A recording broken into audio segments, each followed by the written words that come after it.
خبر پاکستانی جیټ الوتکو د ډیورنډ کرښې دواړو غاړو ته بمبار کړی، خو طالبان یې نه مني. سلام، وخت مو بخیر. پام وکړئ د نن ورځې تازه او مهم خبر ته. راپورونه وایي چې د پاکستانی جیټ الوتکو تېره شپه پر وزیرستان د بمبار پر مهال له ډیورنډ کرښې هم اوښتې دي او پکتیکا او پکتیا ولایتونو کې بمبار کړی دی.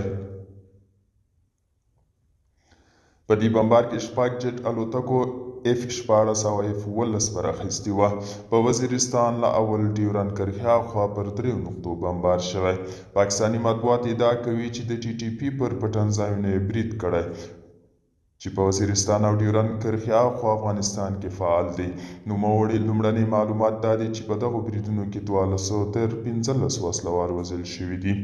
خو له وزیرستان څخه بیا خپلواکي سرچینې وایي چې بمبار د عامو خلکو پر کورونو شوی او پکې لسګونه بېګناه خلک په نښه ګرځېدلي. پکتیکا او پکتیا ولایتونو کې افغان طالبان د دغې بمبار په پټولو هڅه کوي، تلفات پټ وساتي او له پاکستان سره په خپلو پټو معاملو خاورې واړوي.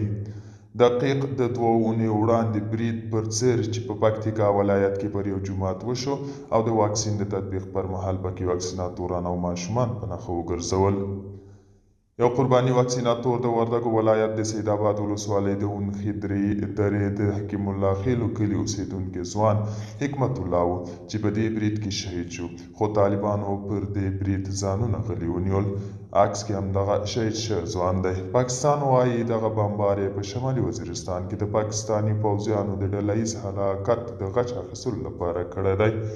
دوستانو، دا و د نن ورځې چمتو کلی خبر. تر بیا هم په الله سپارم.